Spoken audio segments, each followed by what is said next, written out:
If you don't know where your money goes, one moment you have money, the next you don't, and you swore you had enough money to cover all your monthly expenses, but somehow you always end up short, try using the envelope method or putting your money in different accounts. Let me explain. So basically, the envelope method is a method of where you write down a budget of all the things that you have to spend money on that particular month. And I'm talking, you get granular with it. Every single detail. You start with your rentals, you talk about the utility bill, electricity, water, and then you talk about food as well on the budget, and even leisure.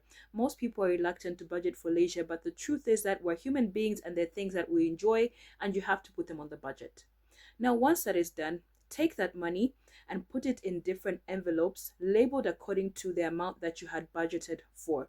So we have that utilities envelope, you put the money in there. You have the rental envelope, you put the money in there. You have the leisure envelope, you put the money in there. And then if you're using a bank account, you have a separate account for your serious expenses, your savings, and you have another account which you use for leisurely activities. Now, what this method does is that it allows you to see mentally what you're doing to take money out of one envelope to use onto another.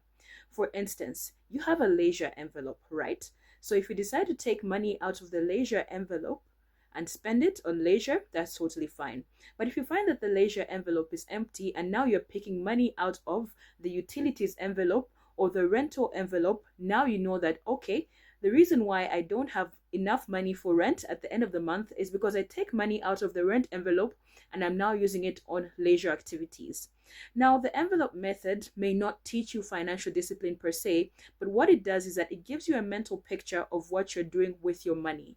I know in previous videos I have spoken about budgeting and tracking.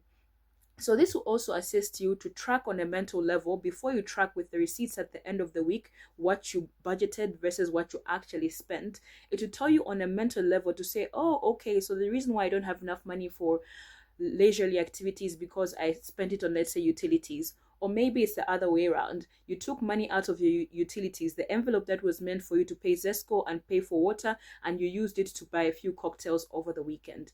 Also remember that the budget was built for you. You were not built for the budget. This means that you are at liberty to adjust the numbers on your budget according to the changes in the prices and according to the changes in your priorities. You may have been prioritizing one thing in the past, but now you see that it's not objective and it is not beneficial for you to continue to prioritize it. You can shift numbers around on the budget by discovering where your money is actually going. Remember that budgeting is proactive before you spend and tracking is reactive after you have spent the money. I hope this helps, and do let me know if you have any other questions on the subject.